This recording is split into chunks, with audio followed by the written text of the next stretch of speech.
dans un monde où il n'y a que des gens qui sont sur le profit individuel, rapide et immédiat, s'il n'y a pas derrière un système politique avec une vision globale, ça ne peut pas fonctionner. Je pense que si on livrait Hong Kong aux traders, ça s'effondrerait dans les quelques années parce que personne ne penserait à entretenir la voirie. Les mecs ne penseraient uniquement qu'à s'acheter des Rolls. Et on voit très bien qu'il doit toujours y avoir un équilibre de l'étatique et du libéral, et qu'on voit très bien que cet équilibre a existé d'ailleurs à la période d'après-guerre, à cause on voit très bien que la Deuxième Guerre mondiale a eu lieu à cause justement des déséquilibres liés au tout libéral et à la perte de contrôle de l'État sur l'économique.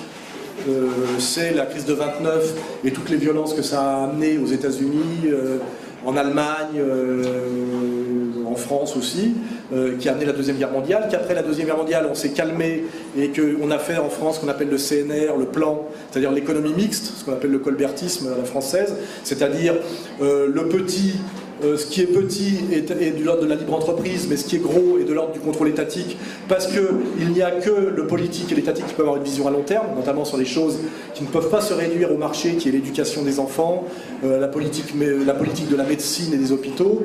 Donc tout ça on le sait en réalité. Le problème, c'est que le monde de l'argent, qui est un monde de corruption et de pouvoir, par définition, a finalement bouffé le politique. Et en fait, on n'est pas aujourd'hui dans un monde qui correspond à un choix de gestion pensé. On est en fait dans un monde de déséquilibre aggravé qui fait qu'aujourd'hui, le politique a perdu la main. C'est-à-dire qu'en fait, on souffre de déficit politique. Nous avons aujourd'hui des hommes politiques au pouvoir qui ne sont pas des hommes politiques, ce sont des animateurs. Ce sont des animateurs et des menteurs professionnels. C'est-à-dire qu'ils sont là, quelque part, pour servir de tampon entre le pouvoir économique qui ne répond qu'à ses objectifs immédiats et à sa logique de profit, et le peuple qui souffre. Et en fait, les politiques sont là pour faire le tampon et mentir. C'est pour ça que même moi, je trouve que insulter les politiques, c'est presque de la lâcheté politique, parce qu'en réalité, ils n'y sont pratiquement pour rien. Un type comme Sarkozy était un guignol qui n'a rien fait pendant 5 ans, qui a pris un peu d'argent, mais pour finalement prendre les insultes et les caricatures de Charlie Hebdo à la place des décisionnaires qui, eux, ne sont pas élus et ne sont même pas visibles, qui sont les maîtres de la finance. Et d'ailleurs, quand Hollande a voulu se faire élire et faire le mec de gauche, il a dit « mon ennemi c'est la finance ». Et le lendemain, il est allé à Londres dire à la City « évidemment, je raconte des conneries parce qu'il faut que je me fasse élire, il n'y a pas de problème ». Et de toute façon, il n'avait pas les moyens de les défier. Parce que la question est là aujourd'hui, c'est que le pouvoir politique est aux mains de la finance qui n'est pas une vision politique, qui est une vision anti-politique ou au mieux apolitique, et qu'il va bien falloir mener d'une manière ou d'une autre qu'on réintroduise du politique dans la politique. Ça se fera soit de façon citoyenne, soit de façon catastrophique. Mais ça se fera. Alors la question de savoir, c'est est-ce que ça va se faire avant-guerre, c'est-à-dire qu'on le fera pour éviter la guerre, ou ça se fera après-guerre, parce qu'une fois qu'il y aura un énorme bain de sang mondial à cause de tous les dérèglements, fatalement les hommes reviendront raisonnables, comme après-guerre, il y a eu effectivement Bretton Woods, le plan Marshall, la planification en France, et une volonté, après un bain de sang de 50 millions, de remettre du politique et du contrôle de l'État sur l'économique. Et la question politique, elle est là, et tout le reste, c'est du plaisir de s'amuser à spéculer sur des systèmes. Mais je veux dire, aujourd'hui, il faut que le politique arrive à reprendre un peu la main sur l'économique, c'est-à-dire que c'est un équilibre. Hein. Mais le problème, c'est comment faire aujourd'hui pour que le politique qui n'a pas l'argent reprenne le pouvoir sur quelqu'un qui a l'argent et avec l'argent à acheter le politique. Car en fait, aujourd'hui, quand je dis que nous sommes dans un monde de corrompus et de traite, c'est vrai. Tous les politiques aujourd'hui sont l'émanation du financier. Leurs carrières sont payées par la finance. Et moi, je voudrais aujourd'hui imposer une loi, c'est que finalement les politiques, comme les cyclistes, portent sur eux leurs sponsors, obligatoirement. Et comme ça, on saurait exactement ce qu'ils vont faire. On saurait que ça, c'est le complexe militaro-industriel, là, c'est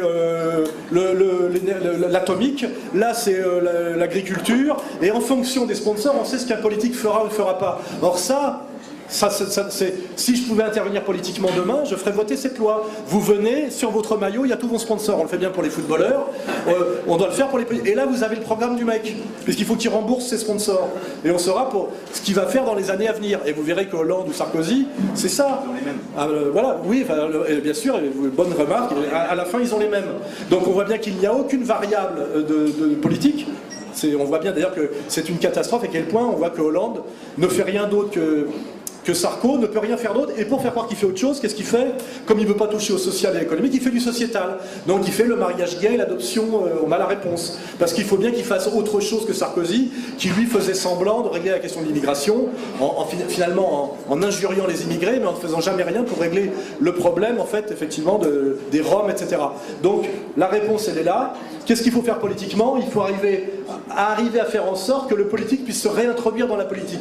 Car la réalité, c'est qu'aujourd'hui, il n'y a plus de politique dans le politique. Il y a de l'animation au service du financier, payé par le financier. Et aujourd'hui, les hommes politiques sont des animateurs et donc des menteurs qui sont là pour servir de tampon entre les réels décisionnaires politiques qui sont les financiers et le peuple en colère. La politique politicienne, c'est vraiment de la merde, excusez-moi, mais vous ne faites que mentir et transiger tout le temps. Vous êtes dans des logiques à court terme électoralistes, c'est exactement comme la finance. La finance, c'est le bilan, ce qu'on a appelé le compte d'exploitation annuel. C'est-à-dire que vous êtes sur un an, vous êtes même des fois sur 3 mois, donc vous avez la tête dans le guidon avec des critères actifs, passifs, t'as gagné, t'as perdu. La politique, c'est pareil. J'en ai fait au Front National, c'est ce que tu dis, c'est très bien, mais c'est un discours qui ne va être compris que par une élite, par exemple, parce que les autres, il y a trop de travail d'éducation, et surtout, c'est un programme sur 20 ans. Nous, il faut qu'on ne perde pas les prochaines élections, parce que compte tenu du financement public des élections, si on ne fait pas plus de 12, on met la clé sous la porte, parce qu'on ne peut pas rembourser les emprunts qu'on a été obligé de contracter pour la campagne. Vous ne connaissez rien de tout ça, visiblement. Il faut faire des emprunts bancaires pour payer ses affiches, et pour les rembourser, il faut faire un certain score, parce que c'est par le nombre de votants que vous avez eu que l'État vous paye, vous rembourse. Sinon, vous êtes ruiné. Donc, un parti politique, il n'est que dans le court terme et dans la tactique. C'est-à-dire, il dit, c'est peut-être vrai ça, mais il faut dire autre chose, parce qu'on a des échéances demain. Là, il y a l'alliance avec tel truc, c'est foireux, mais il faut qu'on s'allie avec tel truc contre tel autre. Ce qui fait que la politique politicienne, c'est du mensonge, du petit commerce, de l'épicerie, ce n'est jamais de la vraie politique. Et moi, je prétends que pour faire de la vraie politique, il faut justement sortir de la politique électoraliste, parce que là, on peut effectivement investir sur le long terme. Par exemple, moi, quand je prône la réconciliation des Français de souche et des Français immigrés, ça va être difficile, mais on n'a pas le choix, il faut le faire. Mais je pense que ça va prendre 15 ans. Aucun homme politique n'a 15 ans devant lui pour faire quelque chose qui ne sera rentable que dans 15 ans. Il dit, moi, il ne faut pas que je perde les élections demain. Et les échéances, on sait, c'est les communales, les municipales, les régionales, les législatives, les européennes, et c'est à chaque fois... Donc finalement, le politique a le même calendrier à court terme que le financier, qui lui interdit de faire de la politique. La politique, c'est forcément la haute vision. Et c'est pour ça que je suis un peu nostalgique de Gaulle, etc. Parce qu'un homme politique, c'est quelqu'un qui voit loin, par définition. Et voir loin, ça veut dire, à un moment donné, on décide... De Gaulle a fait, par exemple, si on a aujourd'hui la fusée Ariane, si on est bon en téléphonie, etc., c'est parce qu'à un moment donné, il y a eu une volonté, par la planification, de dire on va investir à perte pendant un certain nombre d'années dans certains secteurs, parce qu'il est nécessaire que la France compense son handicap, etc. Dans une logique libérale pure, ça n'existe pas. Et en politique politicienne, c'est pareil. On ne peut pas se mettre à dos son électorat à court terme, alors on travaille pour lui à long terme. Parce que les 3/4 des électeurs, compte tenu de leur conscience manipulés par les médias, ne comprennent même pas que parfois vous vous battez pour eux, malgré eux. Donc si vous voulez qu'ils votent pour vous, vous êtes obligé parfois de leur dire des trucs que vous situez au niveau de leur conscience politique immédiate, qui est souvent très très faible. Le fait même que les gens pensent qu'ils sont de gauche ou de droite prouve, excusez-moi, qu'ils sont des imbéciles. Il n'y a plus de gauche et de droite depuis longtemps, ça veut rien dire. Alors je vois tout le temps des gens qui disent « Ah mais moi tu comprends, je voterai jamais machin parce que je suis de droite. » Ah ben moi je vais quand même voter au 2e tour pour Hollande parce que quand même malgré tout je suis de gauche. Je veux dire, moi pour ça je veux le dire clairement, je ne suis pas démocrate.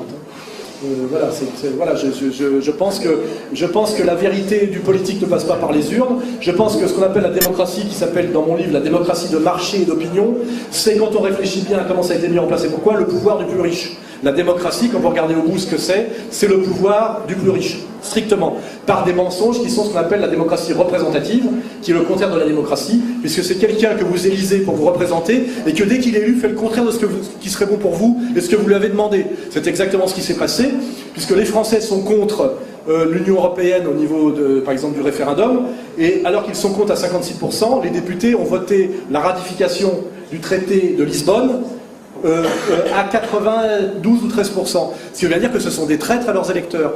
Hollande s'est fait élire sur un programme qu'il a déjà entièrement trahi au bout de 15 jours. Je vous ferai remarquer, vous pouvez le vérifier. Donc la démocratie représentative est antidémocratique. Et quand on analyse sérieusement, comme je le fais je crois dans le 4e chapitre, ce que c'est que la démocratie au sens historique, pas la démocratie athénienne, je sais pas quoi, ni la démocratie islamique, parce qu'il y en a plein des démocraties, mais ce qu'on appelle la démocratie bourgeoise, la démocratie représentative, la démocratie parlementaire, c'est ce qu'on appelle la démocratie de marché et d'opinion, où en fait le marché achète l'opinion et l'opinion fait l'élection. Hein. Donc en fait, si on fait raccourci, la démocratie c'est le pouvoir du plus riche. Voilà, c'est clair. C'est pour ça que je ne suis pas démocrate. J'ai très peu voté dans ma vie. que je sois d'ailleurs au Parti communiste ou au Front National, je suis toujours dans une logique insurrectionnelle. Et la politique politicienne, j'en ai fait. Je vous garantis, vous avez qu'à en faire. Inscrivez-vous dans un parti et commencez à militer. Si vous êtes un peu intelligent, vous n'êtes pas arriviste et vous ne cherchez pas une place d'apparatchik, au bout de 6 mois, vous partez. C'est pour ça que quand on me parle de Mélenchon, on dit mais t'es sûr que Mélenchon c'est le salaud que tu dis? Je dirais un type qui a été 33 ans au Parti Socialiste est forcément un enculé et pas un vrai homme de gauche. Parce qu'il faut 1 an pour savoir que le Parti Socialiste n'est pas un parti de gauche. Hein. Donc le mec il a été 2 fois sénateur, sénateur socialiste, c'est un oxymore. Hein. On ne peut pas être sénateur et socialiste. Le mec, il a été 2 fois sénateur socialiste. Il a été formé par l'OCI, c'est-à-dire les trotskistes, l'école des sociotraîtres institutionnels et systématiques. Il est, sur le plan de la politique étrangère, un atlantiste systématique. C'est pas moi qui le dis, c'est Maxime Grémetz et c'est les propres mecs de son mouvement. Et il faut être un imbécile et un inculte politique pour penser que Mélenchon représente les ouvriers et les travailleurs. Mais malheureusement, il y en a ici qui le pensent. Et c'est pour ça que je ne suis pas démocrate, car je n'ai pas envie de vous demander, vous, votre avis sur pour qui vous devez voter, parce que je ne veux pas demander à des imbéciles de décider pour moi de ce que doit être la politique. J'estime que je suis plus formé que vous, et moi je veux passer par un processus révolutionnaire et faire votre bien malgré vous, parce que souvent vous ne savez pas ce qui est bon pour vous. Et je suis authentiquement un antidémocrate assumé. C'est voilà, et je le revendique clairement. Et c'est d'ailleurs à peu près vérifié par l'histoire, c'est que le moment où il y a des bons en avant progressistes dans l'histoire, c'est souvent parce que par des parenthèses antidémocratiques, mais par des gens qui effectivement veulent le bien de leur peuple. Et souvent d'ailleurs leur peuple ne les en remercie pas. On peut d'ailleurs regarder avec le recul l'épopée du gaullisme. On voit que De Gaulle a été chassé par mai 68, c'est-à-dire par les libéraux libertaires qui sont au pouvoir aujourd'hui pour détruire tout l'état social, l'état-providence que De Gaulle avait mis en place avec le Parti communiste français et qui avait été négocié par la résistance au moment du CNR. Et malheureusement, il n'y avait pas plus stupide que les jeunes de mai 68 qui ont chassé De Gaulle au nom de US Go Home, que je vous rappelle que le critère qui a réuni les jeunes de mai 68 au départ, c'était l'opposition à la guerre du Vietnam et à l'impérialisme américain. Or, quand Cohn-Bendit est allé rencontrer Fidel Castro en juillet 68, après avoir fait son petit numéro, d'ailleurs son chauffeur était payé par Paris Match, je vous montrerai un jour si on a le temps, tous les arrière-plans de mai 68, qui est la première révolution colorée de l'ère moderne, c'est-à-dire une entreprise de déstabilisation financée par les Américains pour chasser De Gaulle, car il les faisait trop chier, il avait récupéré l'or, il refusait la non-convertibilité, il avait fait le discours de Phnom Penh et le discours de Québec, c'est-à-dire qu'il représentait une 3e voie, et il était soutenu en douce par les soviétiques pour faire un bastion de résistance à l'atlantisme à l'intérieur de l'Europe. Si De Gaulle est allé voir Massu à Baden-Baden à un moment de mai 68, c'est pour demander la protection des Russes contre un putsch américain. Tout ça, vous n'avez toujours pas compris à 60 ans. Donc c'est pour ça que je vous dis, vous ne comprenez rien à la politique, même ceux qui croient qu'ils comprennent quelque chose, et je ne vais surtout pas vous demander pour qui vous votez. Je vais espérer qu'on abolisse le système de la démocratie représentative, car c'est le seul espoir de reprendre un peu la main, parce que sinon, ça sera toujours, à travers les manipulations médiatiques, le pouvoir au pouvoir de l'argent. Et vous verrez que ça se vérifie, ça se vérifiera, et je pense qu'à mon avis, il faut être honnête et conséquent. Je ne suis pas démocrate, ou alors je suis beaucoup trop démocrate pour être démocrate, on peut le dire d'une autre façon. J'aime beaucoup Étienne Chouard et son idée d'ailleurs de ce qu'on appelle le vote par tirage au sort, qui n'est pas du tout une lubie ridicule, c'était le sujet central de la question démocratique pendant des siècles. Que sans tirage au sort, il n'y avait pas de démocratie possible. Il fallait, parce que sinon c'était l'acheter le candidat, et que tous les candidats sont achetés et achetés par ceux qui ont de l'argent. Vous ne faites pas de politique sans argent, et je vous fais remarquer que personne ne se pose jamais la question de qui finance la politique. On se pose sur la question du débat d'idées, jamais la question qu'une carrière politique coûte de l'argent et que ce sont des gens qui ne travaillent pas. Jamais, vous ne vous posez jamais cette question. Et la première question à se poser sérieusement, c'est qui a payé la carrière de Jack Lang, qui a payé la carrière à gauche comme à droite. Vous verrez. Et or, cette question n'est jamais posée et jamais posable, et même considérée comme obscène et non politique. Or, c'est la question centrale du politique. D'où vient l'argent? Cherchez l'argent, toujours, toujours. Et vous pouvez vous la poser, qui est la question pour moi. D'où vient l'argent d'Alain Soral? D'où vient l'argent du Parti Socialiste? Combien coûte une campagne présidentielle? Regardez ce que ça coûte. Vous pensez bien que ce n'est pas payé par l'encartement des militants du PS, hein? Est-ce que vous savez que SOS Racisme a 5 fois moins d'adhérents qu'Égalité et Réconciliation? D'où vient l'argent et la puissance médiatico-politique de SOS Racisme? Posez-vous ce genre de questions. Or, c'est des questions que vous ne vous posez pas parce que vous estimez même dans votre subconscient, à cause de l'énorme formatage qui est le vôtre, que ce sont des questions obscènes ou apolitiques, et que ce sont même des questions de mauvais goût. C'est-à-dire qu'il y a un tel travail de rééducation à faire avant qu'on puisse refaire de la démocratie, je dirais, électoraliste, qu'il faudrait d'abord abolir la démocratie, refaire un vrai travail de formation citoyenne pour pouvoir la relancer derrière. Car moi, ma dimension démocratique, elle est celle-là, c'est que moi je dis, je ne pousse personne à voter pour personne en réalité, je dis que le seul moyen que les gens votent pas trop mal, c'est qu'ils soient cultivés politiquement. C'est de leur donner le maximum d'informations, de formations historiques, économiques, etc. Et c'est le seul travail que je fais. Et c'est en ça que je pense que je suis un démocrate malgré moi, c'est que je pense qu'un citoyen, quand il est formé, ne vote pas trop mal. Et vous verrez que tout le travail aujourd'hui de l'éducation médiatico-politico-institutionnelle est de vous abrutir en termes de culture générale et ce qu'on appelle même de culture des humanités. Tous les sujets que je traite moi, c'est pour vous montrer que tout ce qu'on vous a appris à l'école est faux en général. Tout. J'ai démontré que la colonisation était un système qui venait de la gauche, dont le champion était Jules Ferry, et que ce qu'on ne vous dit jamais, voilà, et que c'était un projet piloté par les Lumières, et que les Lumières, Marion Sigaud fait le travail en ce moment, c'est le libéralisme à la française, c'est une idéologie de droite. C'est-à-dire que le roi de France, Louis XVI, était à gauche des encyclopédistes, en réalité, sur sa vision du monde.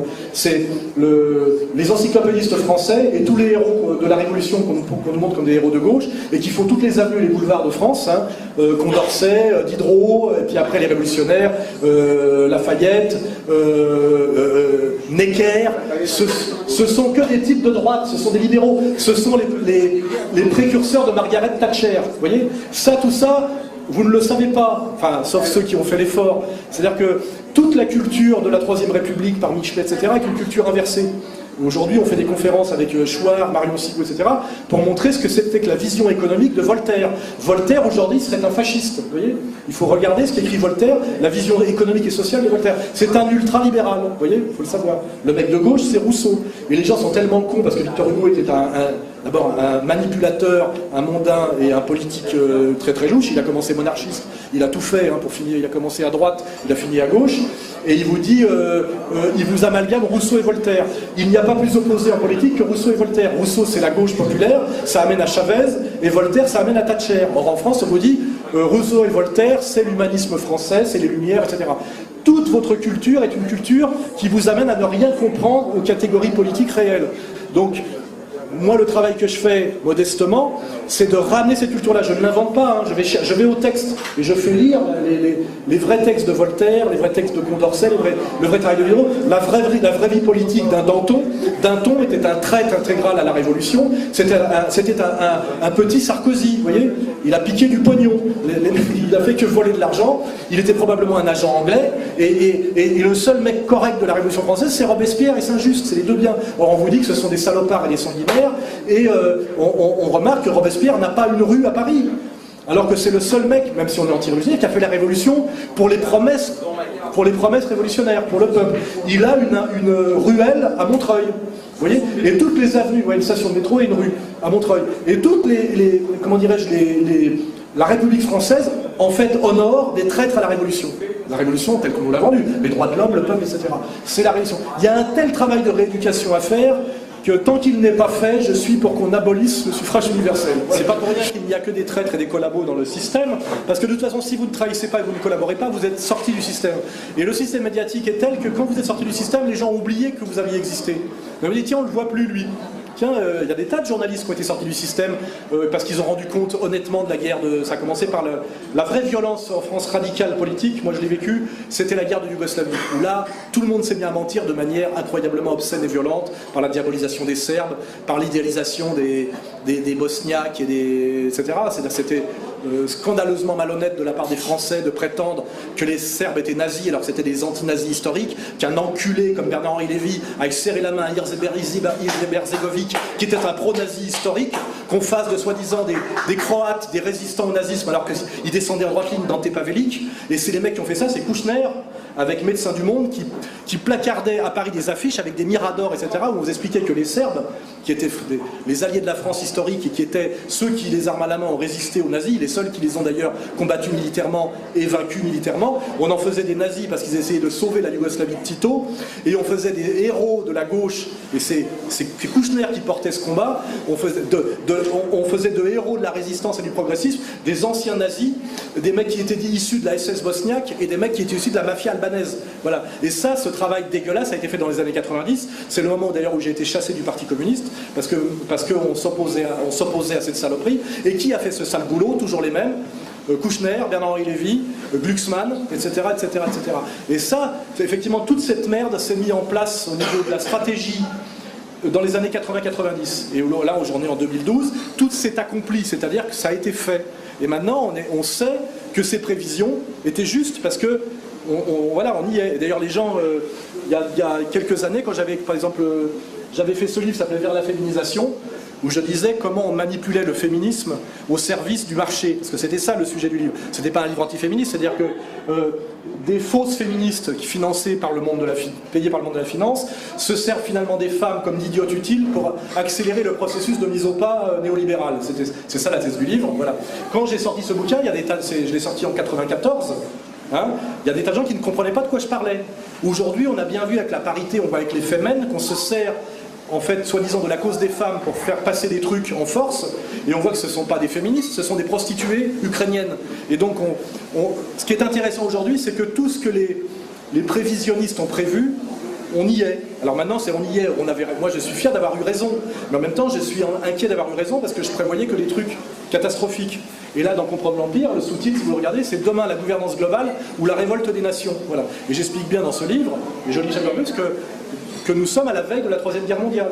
La Troisième Guerre mondiale commencera pour la prise de Damas. Vous voyez, le jour où, soi-disant, les rebelles, qui sont des salafistes et des tarés sponsorisés pour détruire le régime d'Assad, dont on peut dire tout ce qu'on veut, mais qui est un régime laïque, multiconfessionnel en réalité, etc. Le jour où les rebelles ne contrôleront plus seulement la région d'Alep, mais seront sur le point de prendre Damas, comme les Russes ne laisseront pas prendre Damas, nous sommes dans une guerre où ce sont les Américains et les Russes face à face, il faut le savoir. Hein. Et on sera dans le début de la Troisième Guerre mondiale, parce que par la théorie des dominos, je peux vous expliquer ça en un quart d'heure, qu'en 3 mois, pratiquement toutes les nations du globe sont impliquées dans cette guerre. Nous sommes en réalité dans une période d'avant-guerre. Et je le dis souvent, ça ressemble aux années 30. Hein. Nous sommes dans la séquence 36-39. Hein, ça ressemble beaucoup. On le voit d'ailleurs avec on voit quand même un Netanyahou qui va aux Nations Unies avec un dessin avec une espèce de bombe, il nous prend pour des enfants de 4 ans, et qui dit voilà, il faut absolument attaquer l'Iran. L'Iran, je ne vois pas très bien ce que l'Iran a fait de belliqueux contre les nations du monde depuis l'Empire perse, à part avoir subi l'attaque de l'Irak sponsorisée par les Américains pendant 8 ans, fait par un Saddam Hussein qu'on a remercié en le pendant, faut bien, parce qu'en général, ceux qui collaborent à l'Empire, à la fin, sont assassinés par l'Empire. C'est d'ailleurs une force de justice immanente, hein, qui est montée par l'Empire, périra par l'Empire, vous pouvez le vérifier systématiquement. Le pauvre Kadhafi l'a vérifié récemment, depuis qu'il avait relâché la garde, et qu'il avait cru qu'il était réintroduit dans le système mondialiste via le FMI de Strauss-Kahn et via les compagnies pétrolières américaines. Il s'est fait buter. Non pas parce qu'il était un tyran, mais parce qu'il avait cessé d'être un autocrate conséquent. Ça lui a coûté finalement cher. Nous sommes aujourd'hui dans, effectivement, ce que prévoyaient de pire les analystes et les gens qui faisaient des prédictions dans les années 80, y compris d'ailleurs du côté de la gauche, ceux qu'on avait peur, et du côté des néoconservateurs, c'est-à-dire des fascistes conséquents, les vrais fascistes, qui sont les Américains de néoconservateurs. Ce sont eux les fascistes, si ce mot a un sens. Eux voulaient tout ça, mais pour imposer ce qui s'appelle le nouvel ordre mondial, qui est une dictature mondiale de la finance pilotée de Wall Street, sécurisée par l'armée américaine, pour effectivement que le monde réduit à des espèces d'individus ilotisés se soumettent par des évolutions constitutionnelles de type Patriotic Act, qui sont en douce l'abrogation du premier amendement, qui consiste finalement à appliquer en permanence la loi martiale dans toutes les démocraties pour qu'elle cesse d'en être, sous couvert de menaces terroristes. Je ne vais pas vous parler du 11 septembre, mais quiconque a un peu de culture ici et un peu d'honnêteté sait que le 11 septembre est un inside job opéré par ce qu'on appelle l'État profond. Je ne peux pas dire l'État profond, c'est un mot de Choprade, et qu'effectivement il a fallu faire le 11 septembre pour justifier tout ce qui se passe aux États-Unis depuis le 11 septembre, c'est-à-dire la suppression en douce du premier amendement et la loi martiale, la recolonisation, parce qu'il faut appeler ça comme ça, de l'Afghanistan, la destruction de l'Irak, etc., qui se continue aujourd'hui, avec la destruction de la Libye, dont je rappelle qu'il était le pays d'Afrique qui avait le plus haut niveau de vie, le plein emploi, et qui fait qu'aujourd'hui il y a un chaos total en Afrique, parce que la disparition de Kadhafi, c'est un autre sujet, a déstabilisé tout ce que Kadhafi maintenait. Kadhafi qu'on appelait le roi des rois en Afrique, hein, qui payait toutes les milices, toutes les fins de mois des milices, qui avait offert le satellite qui permettait aux Africains d'échapper à la domination des télécommunications occidentales, qui était en train de faire le dinar or et qui était réellement, malgré tout ce qu'on peut dire sur sa chirurgie esthétique et son goût vestimentaire douteux, le bienfaiteur de l'Afrique, c'est une certitude, et il a été assassiné par une volonté impériale. Bernard-Henri Lévy a du sang sur les mains dans cette histoire et j'espère qu'il le payera un jour, j'espère qu'il ne mourra pas dans son lit. On sait que ça a produit l'assassinat de centaines de milliers d'hommes à la peau noire, puisque en fait ces soi-disant salafistes qui sont des milices takfiristes de voyous assassinent systématiquement les Noirs en Libye, et on voit la déstabilisation totale de l'Afrique aujourd'hui est liée à l'effondrement du système Kadhafi qui a été voulu par l'Empire, c'est un vrai sujet, et couvert par la diplomatie française, par les intellectuels français, pour notre plus grande honte. Voilà, je veux dire, et moi j'ai fait partie des rares qui ont dit que ça serait une catastrophe si Kadhafi tombait, et j'ai été ultra marginal, et je fais partie de ceux qui se sont rendus plusieurs fois en Syrie, et qui pensent que c'est une catastrophe pour le Moyen-Orient si le régime syrien tombe, quelles que soient les critiques qu'on peut faire contre le régime syrien. Et malheureusement, comme je le dis, les Russes, comme vous avez pu remarquer, les Russes alliés aux Chinois n'ont pas laissé faire en Syrie ce qu'ils ont laissé faire en Libye, et nous sommes dans une situation où les Russes ne peuvent pas lâcher la Syrie parce que c'est déjà leur débouché militaire sur la Méditerranée, et que visiblement l'alliance impériale, malgré tous ses échecs et ses mensonges, qu'aujourd'hui on sait que c'est une guerre importée de l'extérieur par des milices payées, de salafistes dont on nous dit en France que c'est les pires dangers, c'est des Al-Qaïda dont on nous dit que c'est le pire danger, mais qu'on finance à l'étranger. C'est-à-dire qu'un type comme Laurent Fabius, qui est ministre des Affaires étrangères, dit que Assad ne mérite pas d'être sur terre, c'est-à-dire qu'il proclame la volonté qu'on assassine un chef d'État légitime alors qu'il est le chef de la diplomatie d'une démocratie, et il dit à la fois que le vrai danger en France c'est le terrorisme islamique, alors qu'il sponsorise et en Libye et partout dans le Moyen-Orient les mêmes terroristes islamiques qu'on nous dit comme le plus grave danger, contre des régimes laïques, multiconfessionnels, dans lesquels les femmes sont 40% des professions libérales, alors qu'on soutient des régimes comme l'Arabie Saoudite où les femmes n'ont pas le droit de conduire, et que nous avons des connasses comme Madame Laroche-Joubert qui s'extasient sur les rebelles syriens qui sont des assassins et des égorgeurs, qui si jamais ces gens-là prenaient le pouvoir, elle serait lynchée le lendemain parce qu'elle est plusieurs fois divorcée, elle n'aurait pas le droit de conduire une voiture, et elle s'extasie sur ces gens-là, c'est idiote. Et tout ça dans les médias de masse français. Hein, et on en est là aujourd'hui, il y a de quoi s'inquiéter. Et aujourd'hui on admet effectivement, même les Américains, qu'ils ne savent plus trop ce qu'il faut faire en Syrie parce que c'est tellement hors de contrôle. Les types ont déclaré ont mis en place la charia déjà dans la région d'Alep, et on vous dit l'islamisme radical c'est le danger, et on finance partout. On a commencé par la Yougoslavie, je vous rappelle. On finançait déjà les islamistes du Kosovo, albanais, contre des laïcs. Et évidemment, le premier exemple c'est l'Afghanistan. Les Américains ont commencé, n'oubliez pas les talibans, n'oubliez pas que Hollywood a financé un Rambo 4 qui était l'apologie des talibans, faut pas oublier. Et voilà.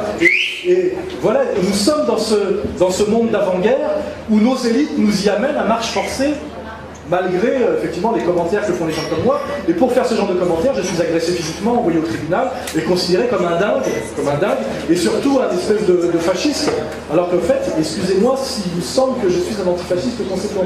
Parce que moi je connais quand même le Moyen-Orient, je voyage, et en ce moment on est en train aussi de déstabiliser le Liban. On est en train de recréer une guerre civile intercommunautaire au Liban. Tout ça, on sait où ça va, par qui c'est fait, et quelles en seront les conséquences, notamment sur la France. Parce que s'il y a des guerres violentes au Moyen-Orient, la France est un pays avec la plus grosse communauté juive et musulmane d'Europe, ça ne sera pas sans conséquence sur la paix civile en France, on le sait déjà. Puisqu'on sait déjà effectivement la cause palestinienne, le coup que ça a en France sur la colère populaire, les jeunes, etc.